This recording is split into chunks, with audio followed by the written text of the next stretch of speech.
Bueno, buenas tardes a todos. Quiero agradecer la amable invitación que me hicieron llegar para participar en este magnífico evento, al comité organizador, por supuesto, pero muy particularmente a la maestra Silvia Núñez, directora de la representación oficial de la UNAM en la ciudad de Los Ángeles. El deporte, como se ha mencionado ya, es sin duda una actividad muy importante que tiene relación con la salud y con muchos aspectos de nuestra vida cotidiana. Ustedes dirán, ¿qué tiene que ver la cirugía plástica en el deporte? Bueno, lo que sucede es que la cirugía plástica no nada más hace cirugía estética. La cirugía estética es consecuencia de una cirugía reconstructiva bien hecha. Desde los griegos, los romanos, el deporte fue muy importante y fue poco a poco manifestándose en algo que todos conocemos, son las Olimpiadas, donde como principios o metas filosóficas tenían ser cada vez más rápidos, más alto, más lejos. El deporte es como ya dejó muy claro la doctora, el deporte es una actividad muy importante para la salud. Actualmente se le ha dado mucha importancia a la práctica del deporte, siendo en muchos casos prácticamente cotidiana. Aunque si bien es cierto que muchos de los que practican lo hacen por conseguir un mejor físico y no necesariamente por mejorar su salud, pero bueno, llevan esto aparejado y de alguna manera como una consecuencia implícita muy favorable. Para algunos, este ejercicio es la actividad más importante del día. No debemos de olvidarnos de hace unos 20, 25 años en que hubo el furor por el jogging o la actividad de trotar. En las actividades sociales escuchábamos que decían, bueno, yo ya corro 1 kilómetro, yo ya corro 3, yo ya corro 3 a la semana, yo ya corro 8, yo ya fui al ortopedista, en fin, la conversación era cotidiana. Se volvió muy popular, casi que un tema de competencia social. Pero los que llenaban las pistas ahora llenan los consultorios de ortopedistas y fisioterapeutas. ¿Por qué? Porque el organismo se puede preparar, puede ser organizado, puede ser entrenado para llevar a cabo una actividad, pero no está preparado para una actividad intensa permanentemente. Y ahí es donde empezamos a ver los problemas en las articulaciones. Y tarde o temprano pagamos el impuesto. Por eso es que es muy importante hacer ejercicio en forma organizada y con los cuidados que esto implica. Aún los deportistas profesionales se retiran periódicamente, los vemos aparecer por lesiones ocurridas durante el ejercicio del deporte. La velocidad en el deporte está muy relacionada con los daños y los accidentes. Aún en actividades no tan veloces, siempre la intención de ganar, de ser más rápidos, como dije antes, de ir más alto, lleva implícito un riesgo. Las famosas patinetas que veíamos en la calle con las que muchos jugaban, cuando son manejadas o usadas con irresponsabilidad, son causa de accidente. En tal forma que la velocidad, la distracción, la imprudencia y hasta las fallas mecánicas son causa de accidentes. Pero seguramente los deportes más involucrados en el tema son aquellos deportes de contacto físico, donde el riesgo por sufrir una lesión es más frecuente, más propicio. Desde heridas hasta fracturas, lesiones, desgarros, que requieren atención muy importantemente en la zona de la cara y el cráneo.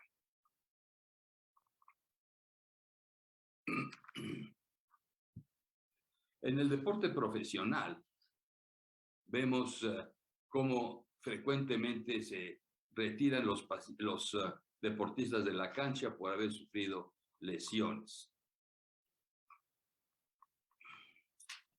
Cuando tenemos un paciente lesionado, una persona lesionada, que probablemente se convierte en paciente, es importante tener en cuenta su estado de conciencia, la situación de su vía respiratoria, la facilidad para ventilar, su estado general, los signos vitales que deben ser tomados de inmediato, el detectar un posible sangrado, el localizar y diagnosticar los traumatismos, así como las heridas.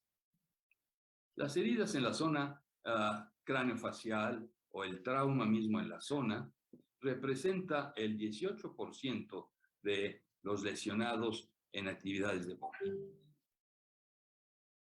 Estos pacientes presentan clásicamente o en forma habitual dolor, aumento de volumen en la área lesionada, hematoma, que es el acúmulo de sangre bajo la piel en la zona afectada, posiblemente sangrados y deformidad local. La fractura nasal, de acuerdo con los registros de la OMC, es el sitio donde más frecuentemente se lesiona la cara. En ella tenemos vasos y arterias, nervios, pero básicamente considera su estructura, tanto esquelética como cartilaginosa. Esta estructura que le da el soporte a la nariz y de la cual va a depender forma y función.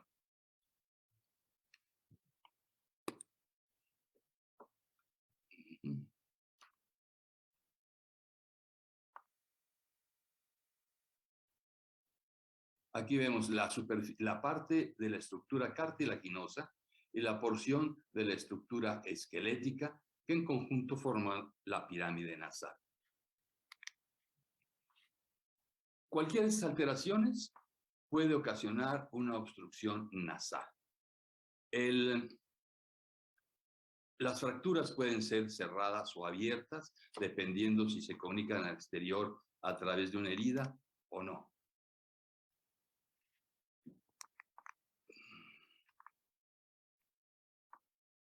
Nosotros tenemos que trabajar sobre este paciente una vez detectado el daño. Perdón, quiero quitar aquí esta cosa que me está...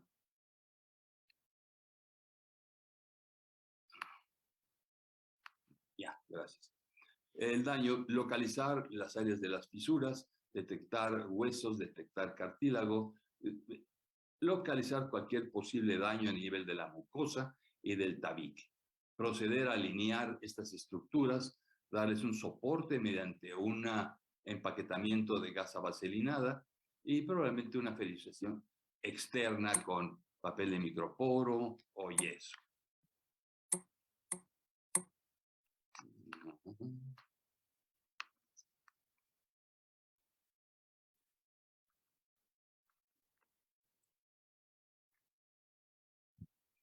Así es. Bien. Este es un ejemplo de pacientes con fractura nasal expuesta, que por lo mismo, por esa comunicación del exterior a la fractura, se consideran potencialmente infectadas. Las heridas, con frecuencia, pueden ser cerradas directamente, suturando borde con borde, pero en muchas ocasiones se pierde elemento porque la piel se machaca, pierde vitalidad y es necesario sacrificar un poco de piel para que esto pueda cicatrizar adecuadamente. Ahora bien, hay lesiones como esta donde probablemente no haya una herida, pero hay una destrucción total del apéndice nasal por un problema de colapso. Si el paciente es atendido de inmediato, tiene más perspectivas de obtener una buena reconstrucción que si se deja pasar tiempo, como esta mujer que llegó mucho tiempo después a solicitar una reconstrucción. En estos casos, lo que es evidente es que hay una destrucción por fractura de los huesos nasales, de la estructura cartilaginosa y del tabique. Es importante darles estructura, reconstruir todo esto mediante un nuevo soporte que generalmente hacemos con injertos de hueso tomados de la tabla externa del hueso parietal, del maxilar, de la costilla o de algún brazo, dependiendo de cuál es la zona donadora que nos permita más fácilmente el acceso, considerando la condición del paciente. Pacientes como este, que perdieron totalmente la nariz, este es un paciente tomado de un libro de Sir Harold Gillis, un famoso cirujano plástico inglés que hizo muchas reconstrucciones después de la Segunda Guerra Mundial, y nos muestra un paciente al cual le reconstruyó la nariz usando piel tomada de la frente. Esto se llama colgajo frontal. Este recurso se usa para muchas cosas. En este caso en particular, para hacer la reconstrucción de una punta nasal deteriorada con una serie de defectos que no era factible corregir con cirugías menores. Entonces, respeta un pedículo donde hay una arteria que va a nutrir toda esta lengüeta de piel.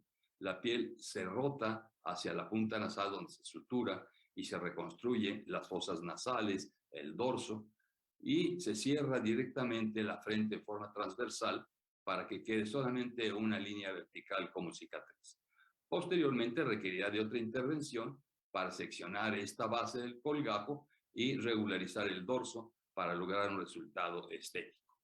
En la punta acostumbramos mucho usar cartílago, frecuentemente tomado de la concha de la oreja, cartílago auricular, para la reconstrucción del soporte y definición de estructuras en la punta nasal. En los casos más graves, se necesita hueso con piel unido a través de su vascularidad, como este caso tomado el colgajo del antebrazo, en que respetando su pedículo vascular, la arteria radial en particular en este paciente, para suturar este vaso a un vaso de la cara y adaptar la piel al dorso nasal para reconstruir una nariz nueva. Tiene, como vemos en este caso, la ventaja de que la piel tiene características y color muy semejante al de la nariz original, que las cicatrices pueden quedar ocultas en los márgenes, disimulándose sobre las líneas de expresión, y la cicatriz del área donadora es bastante razonable y desaparece con el tiempo. Hay deportes muy intensos como el hockey, donde el uso del instrumento, el stick, puede ser sumamente agresivo en ciertas circunstancias y generar, como en el caso, una fractura frontal. Fractura de la zona central, donde ven ustedes aquí la afectación exterior, y acá estamos viendo el sitio de depresión por fractura del seno frontal. Esta fractura, que pueden ustedes ver en esta tomografía, un seno frontal tiene una tabla posterior que separa el seno del cerebro y una tabla anterior que separa el seno de la piel. Cuando se fractura la parte anterior o la parte posterior, la tabla posterior, se generan problemas muy complicados que son importantes de reconstruir. Aquí tenemos un seno frontal promedio en esta tomografía y vemos en el esquema progresivo marcado en colores las diferentes estructuras a las que nos referimos. La lesión de la tabla anterior, la posible lesión en la tabla posterior, el afectarse el conducto nasofrontal comunicando el líquido cefalorraquídeo intracraneal con la nariz y la lesión del piso anterior del cráneo. Todas estas situaciones de gravedad progresiva que pueden ser sumamente severas. En su momento, Markovitz, Sargent y Manson hicieron una clasificación de estas fracturas cuando se referían a las fracturas de la nariz que estaban en continuidad con fracturas orbitales, fractura nasoorbital. Estas fracturas, calificadas en diferentes grados, 1, 2, 3, 4, hasta el 8, que se fueron, dependiendo de dónde estaba la fractura, cuántos fragmentos tenían, si estaban desplazados los fragmentos o no. Y así les muestro aquí un tipo de fractura donde se ven los trazos, pero los elementos están en su lugar, no se han desplazado. Y esta otra de tipo extremo, en que los fragmentos están totalmente desplazados, se ha fracturado la pared del seno frontal y requiere de una reconstrucción urgente. Aquí apreciamos la presencia de lo que sería el conducto nasofrontal fracturado. Estos pacientes, cuando tienen salida de líquido transparente y alino a través de la nariz, es importante diagnosticar si es líquido cefalorraquídeo o simplemente moco. Y se hacen pruebas con hisopos y otras cosas para definir cuál de las situaciones es la que priva en el paciente. La endoscopía es un recurso muy útil en que podemos ingresar, ver el cornete medio, el cornete inferior, el septum, y por ahí encontrar el sitio por donde ese líquido puede estar saliendo para planear un selle quirúrgico. Todos esos elementos, el seno frontal en particular del que me refería yo, está en asociación con un sistema de senos que incluyen toda la cara. Desde el seno frontal, las celdillas esfenoidales, las celdillas etmoidales y los senos maxilares. Todo esto forma un sistema cubierto de mucosa, húmedo, con moco, que hidrata el aire y le da calor antes de entrar a los pulmones durante la respiración. El golpe directo, como en este caso un futbolista que le da un tope a un pómulo, puede ocasionar fracturas importantes, no nada más de la órbita en su piso, de la órbita en el techo, sino también del pómulo mismo, con una fractura del hueso que llamamos malar, que puede estar o no desplazada y que requiere ser inmovilizado mediante la colocación de uno o varios tornillos y en ocasiones placas metálicas. Es importante el hacer diagnóstico de estos pacientes tomando radiografías de inmediato, porque si no ocurre que la misma inflamación esconde el problema de fondo, pasa como un golpe cualquiera que se le va a quitar con una bolsa de chícharos, pero al paso del tiempo desaparece la inflamación y el ojo está hundido. ¿Por qué está hundido? Porque se fracturó el piso y el contenido de la órbita, las estructuras periféricas al ojo, van a ocupar el seno maxilar. Vean la diferencia de este seno opaco con el seno del otro lado de color oscuro porque está ocupado con aire, que es el seno normal. Este paciente, si hubiera atendido desde un principio, se hubiera podido evitar esta deformidad que es de difícil tratamiento a posteriori. De inmediato lo que se hace es reconstruir el piso o el techo con injertos, que puede ser, como dije antes, de concha radicular o de cartílago tomado del maxilar superior y algún otro hueso vecino del cartílago costal, o placas de titanio que colocadas en el sitio se les da la forma y se fijan con algunos pequeños tornillos. En el pómulo, una herida de esta naturaleza puede ser simplemente una herida de partes blandas. Pero si no lo revisamos con calma o detenimiento, podría pasar desapercibida la fractura de un hueso malar desplazado que va a hacernos pasarla muy mal cuando tengamos que hacer la corrección en forma tardía. El trauma directo sobre el centro de la cara, como aquí podemos ver, produce sangrado y fracturas importantes, como es el tipo Lefort 1, 2 y 3, que se califican dependiendo del sitio donde está el trazo. Todas estas fracturas se acompañan de dolor, aumento de volumen, hematoma, sangrado, deformidad y alteraciones funcionales, como es la oclusión y la masticación. El cráneo tiene sistemas de autosoporte verticales y horizontales que le dan estructura, y el cuidado de las estructuras requiere de una atención directa e inmovilización, como en los casos de las fracturas panfaciales, donde son múltiples los fragmentos y hay que determinar cuáles salvar y cuáles sacrificar. Y a final de cuentas, todos se arman con tornillos y placas metálicas. La fractura de la mandíbula, que ocurre muy frecuentemente con las artes marciales, la lucha, el box y otro tipo de deportes, deforma la cara y representa el 17% de las fracturas faciales. Esta, como en el resto de los problemas de esta naturaleza, se acompaña del dolor, sangrado. Lo más importante son las alteraciones funcionales que impiden la comunicación y la masticación. Estas fracturas pueden ser inestables o estables, dependiendo de si los fragmentos se van a mover o no, en base a la ubicación de la fractura y su relación con los músculos que están vecinos y que podrían desplazar.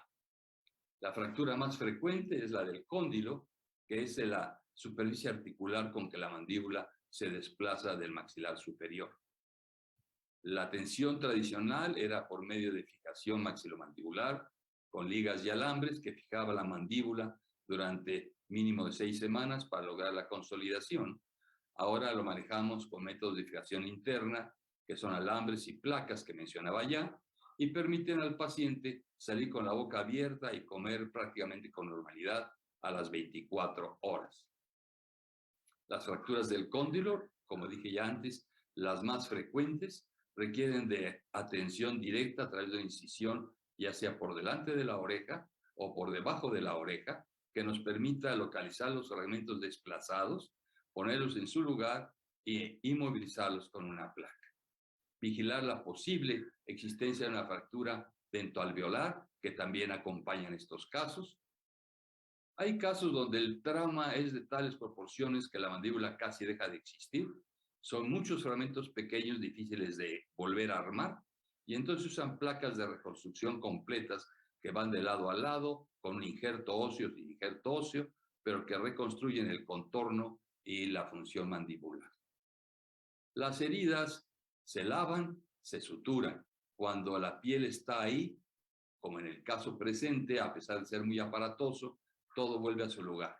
Pero hay casos en que no hay piel para utilizar localmente, se perdió y es necesario usar piel de la vecindad que rotada la vamos a poner sobre el sitio de la lesión y reconstruimos en este caso la mejilla de la niña. Pacientes con problemas de trauma muy antiguos que dejaron de atender por diversas razones y que cuando llegan ya en forma tardía hay que reconstruir haciendo una reconstrucción frontoorbitaria, injertos, osteotomías, metilmetacrilato, etc.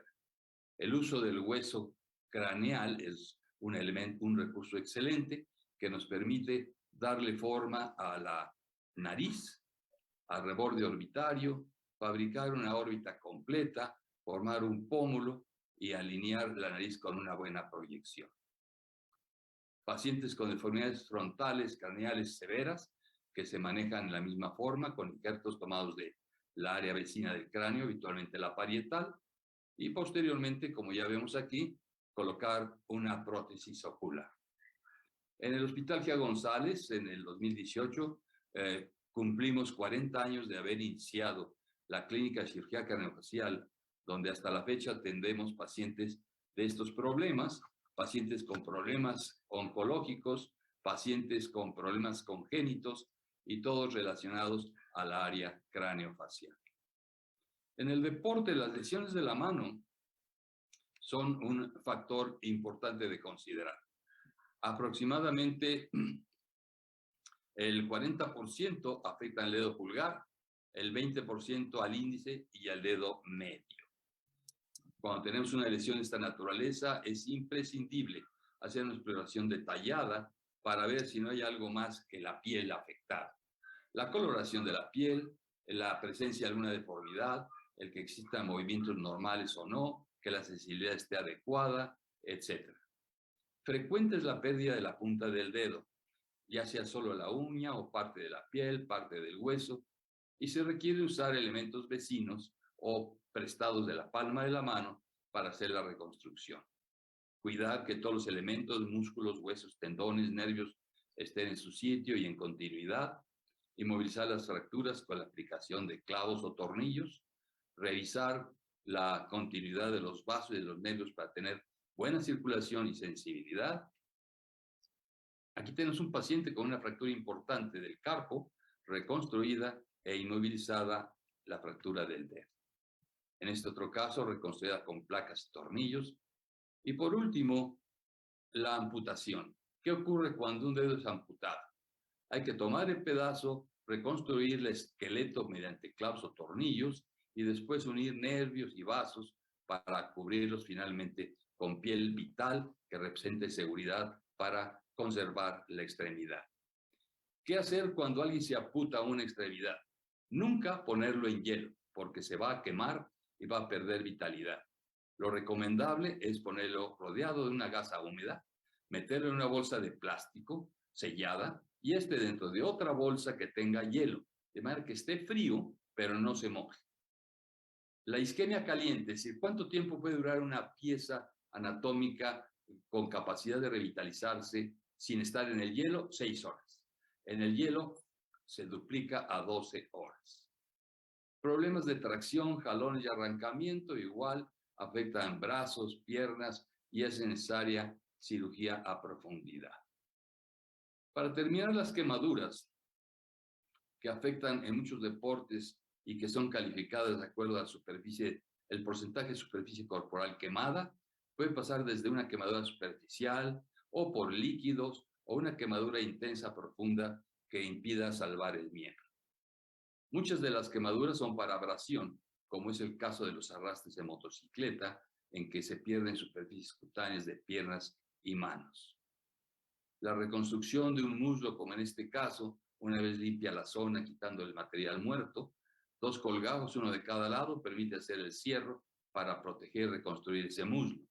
En otros casos, se pierde hueso, es necesario conseguir injerto de hueso de otra área de la anatomía y reconstruir el espacio, darle la longitud y cubrir con un colgajo de tegumentos de la vecindad. Una vez tratado un paciente, ¿cuánto debe de poder reincorporarse a la actividad deportiva? Bueno, hay que considerar, todos los pacientes son diferentes, el trauma es diferente, pero se considera en términos generales la condición del paciente, el tipo de lesiones que sufrió, el número de las mismas, las áreas afectadas, la magnitud de las lesiones y la evolución que tuvo en el postoperatorio.